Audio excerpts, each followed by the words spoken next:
Herring fishery is finally underway in the waters off Vancouver Island, and although there are plenty of fish in the sea this year, they simply aren't big enough.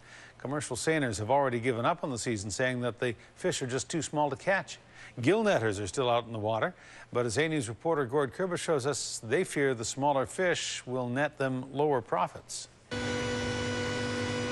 It may not look like it, but this net full of herring represents a slow start to the 2011 season. Gillnetters don't mind, though. They're happy to at least be fishing. Yeah, there's a pretty good stock around. It sounds like there's a pretty good mix of small fish in amongst it, though. And last year there was lots of really large. That was why the market got saturated. Steve Ordano is enjoying the taste of a good catch, even though it was delayed.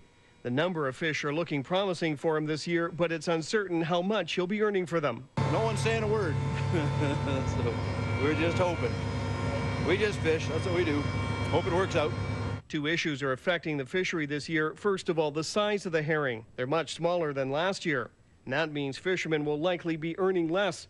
That's also what's keeping commercial seiners tied up this year. Definitely guys needed a check and they don't got it, so it's like going to work for a month and not making any money. You can imagine what that's like.